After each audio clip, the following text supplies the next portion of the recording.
Welcome to Trek Wars and Fantasy.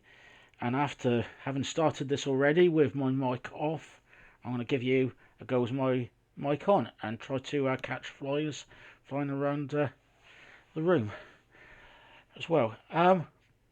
This is going to be my review of Star Trek Picard Episode 2 of Season 2. And we're going to go over the series, or not over the series, over the episode, and talk about a few things that I liked and possibly even disliked. Any comments on your thoughts on the show, please put them in the chatter down the bottom. I would like to hear your thoughts on the episode. So, we started off with the meeting between Q and Captain Picard, or Admiral Picard as it is now. This was very stereotypical. It felt like old friends who were never separated, or in this case, adversaries. So I enjoyed the scene. Q was a lot more angry, a lot more, I'm not going to say ruthless, but a lot more bitter than usual. And it worked. I think there is, like Picard, I think there is something there that is wrong with Q, and I'm not sure what it is exactly. Any ideas, any thoughts, please put it in the chat below. That would be appreciated. Any theories, and we'll see how they come up at the end. So, couple of the things I wanted to point out about this meeting, or meeting between the two of them, get together, whatever you want to call it, was the two references to previous shows, Yesterday's Enterprise and In a Mirror Darkly's, even though he mentioned it was, no, Through a Mirror Darkly. I think they were nice references, very good. I was thinking they were going to end up naming episodes all throughout this episode, but thankfully that was it. But one of my downsides was, by the end, I was getting a bit fed up with too many boldly goings and such like. Now, two other bits I really liked in this, or actually, both of them, I would say, if I said really like, that would be the wrong word. What I found disturbing, briefly, were when they came across the Romulans in the kitchens, that done what I think it was meant to be. So we had the Romulan slaves there. They actually legitimately looked scared and worried for their lives. It's, I can't see on screen, but I think that was a good scene, and Picard was very disturbed by this incident in his face, and the reactions were brilliant. But the next one as well, and I don't think I've got a picture of that scene, but was all the skulls. So you got amongst the three of them, Sarek, I nearly said Garrick there. They had Durkot and Drenel Martok. I found, yeah, I found that little stories behind them very interesting, and again slightly disturbing, but it gives that idea that it done its job, which I'll give it its due, and I'm glad they brought back characters for that. I am interested in the timeline, how, or interested that Ducot was the reason why Picard is a synthetic in this universe, and I would be interested in how the story came together about that in this universe. But story for another day that I don't think will get told in other than maybe a book or a comic book. So, shame about that, but it's still a nice touch and it's got me interested, which is spot on. So, after that, we headed over to San Francisco, where we got the Golden Gate Bridge and blah de blah. Seen it all before, but I still love seeing the Golden Gate Bridge in Star Trek. One of these days, I will go there and visit all the sites in San Francisco. But you ended up with finding where everybody else is, and this goes a bit into Picard and a little bit into Rios as well, and then the other characters, so Jurati as well, and Raffi and Elnor, was them all working out where they were and what is going on. Other than probably Elnor, but they didn't really show this, is they properly all clicked on reasonably quickly that there was something wrong and they were possibly in an alien environment or a mirror universe or something like that. Most of these people was, other than Elnor, which is why I mentioned him, would have probably heard of this, and which is why I liked the way 7 and 9 was doing all these things to make sure she was in a make-believe, not in a make-believe world, in a dream world, or in a Borg world. It was really well done. Her right in there, checking that she could feel temperature on her hands, the smells of the candle, etc., etc. Luckily, she was the president, which is a nice touch, but it better surprising. But yeah, why not? Let's go with it. And she rode with it as well, and luckily that helped them for most of this episode. Now, go on to the next one. Her contact with Rios, having a discussion, trying to work out if both of them were in this mirror universe, was spot on. I loved it. It worked for me. Them trying to give them prompts to say, if you are the person I knew in the other universe, please tell me, because this is line secure, etc., etc. Worked perfectly. I did also love the reference to Cisco, and we'll probably come back to that later at the end of the episode. I'm calling this an episode now. At the end of this, so he will come up again, and he probably should have come up before when it came to punch in and Q. So, a few reference in there. Again, the organised terrorism organisation that were blowing up these towers and such like for the planets. Yeah, very good. Again, it's not quite too close to home, but mixing with current politics is, and possibly could be coming with what's going on in Ukraine and Russia. Whether there will be similarities to that, let's see. But I'm not going to go on that subject at the moment too much.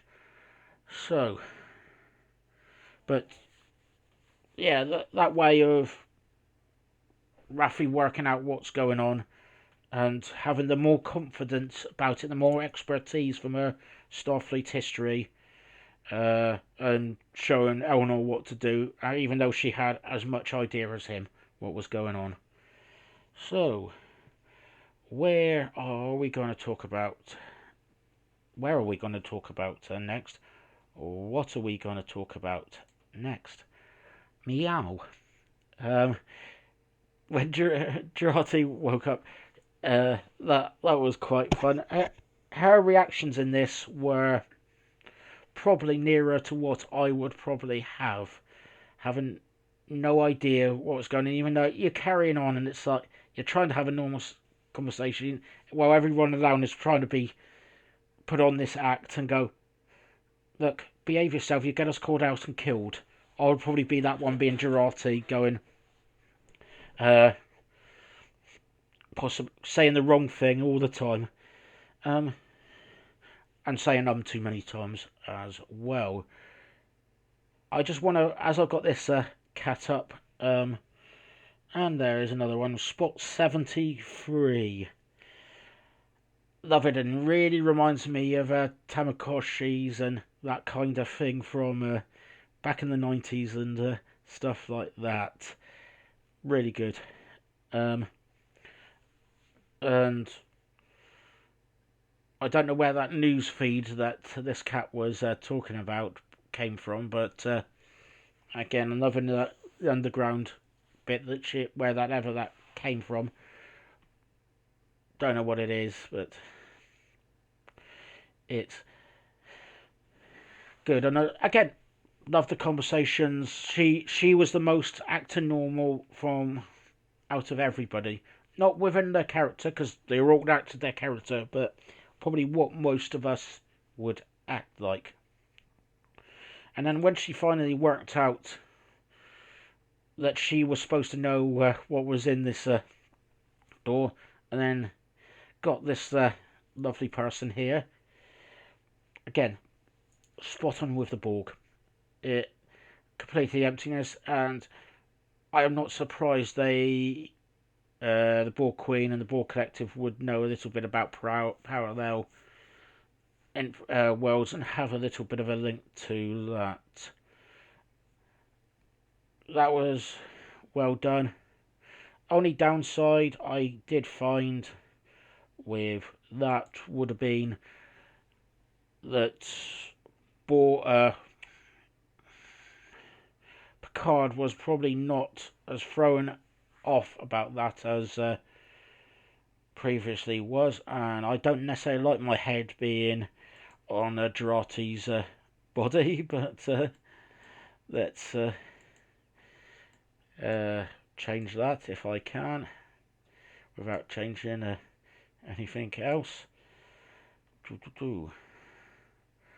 Now, yeah, again, this was the group of them together. Them having their discussions here and trying to get around it was good. You could tell the Commandant, I think it was the Commandant, but I have a feeling it's not the Commandant and I've got his name wrong, was starting to click on that there was something wrong, but he was not necessarily playing along, but didn't have enough evidence to go, this is wrong.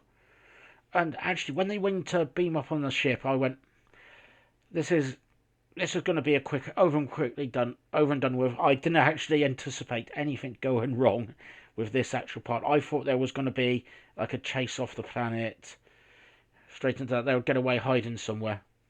But no, Seven actually overlooked something, and it was just like, oh sugar, this day is coming. We're gonna be we're in trouble. We've got to find another way of getting around that. I loved them working out that, and it was very good. So again, another image. I'm trying to remember what I put in these images. There we are. Let's get one that reminds me of the next scene. So these are more for me to remind me as prompts rather than me constantly looking down at the piece of paper. But this was probably my least favourite part. Mainly because it just looked just like X Factor or something like that. It seemed to throw me apart. Like the crowds was like not just angry mobs. These were angry mobs that if X Factor went to bag or American Idol or whatever, these programs going on. I'm going to say I sound old now, and I probably am. So, but yeah, it's put me off. But the right amount of gap was going on. It wasn't like this is going to perfectly end. We will get it perfectly.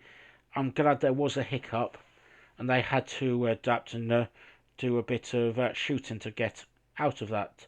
So I would like to say Captain Picard got his Tommy gun out, but no, he had to use the phaser to help him get away to do that. So there we are. Let's see what.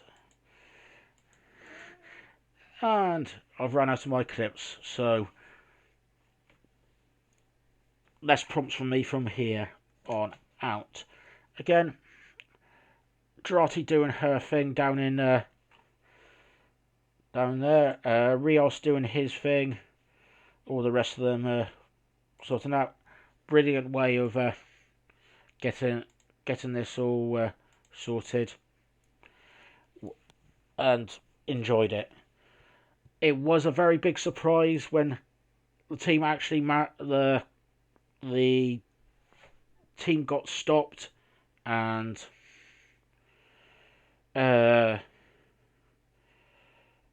the faction from I've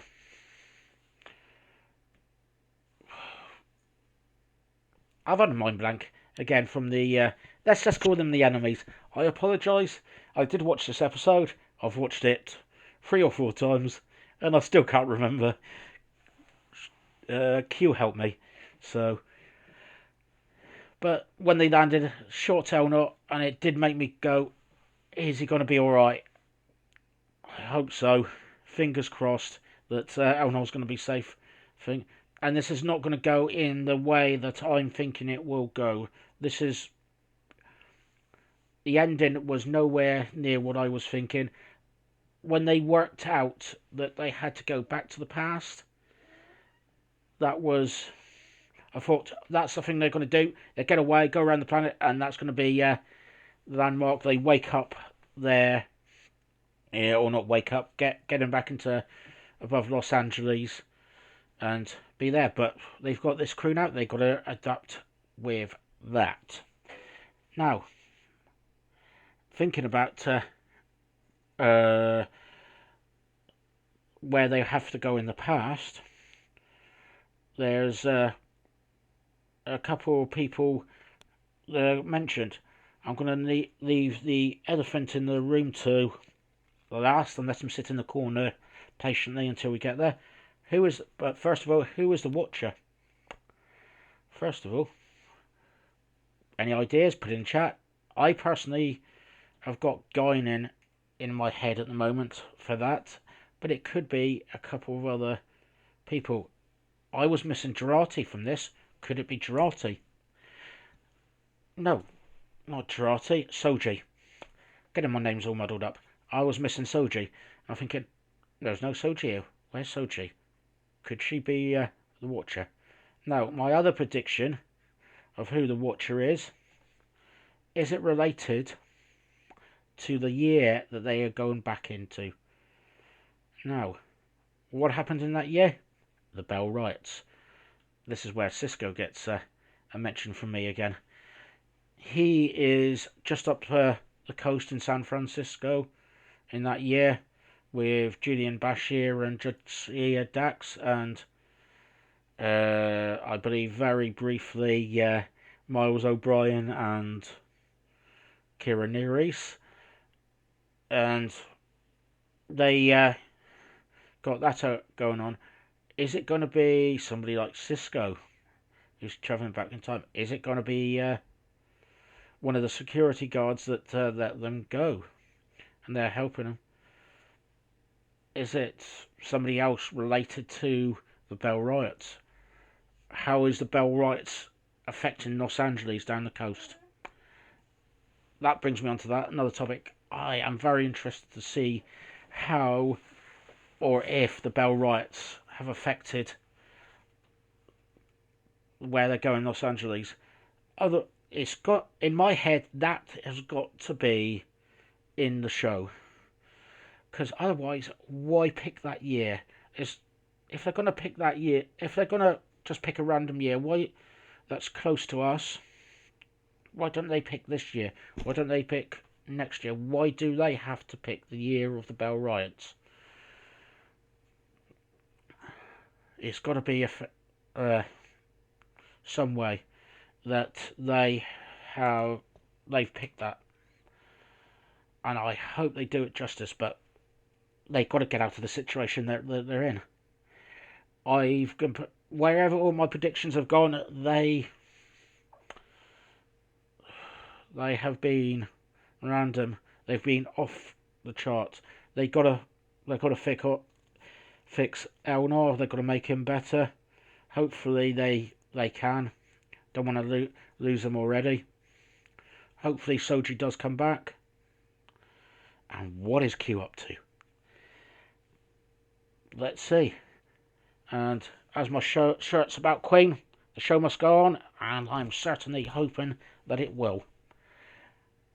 Thank you for watching, and please follow me on Trek Wars Fantasy on Twitter, and follow me on Twitch and YouTube. That would be fully appreciated. And please give me your opinions of the show down in the chat. Thank you very much.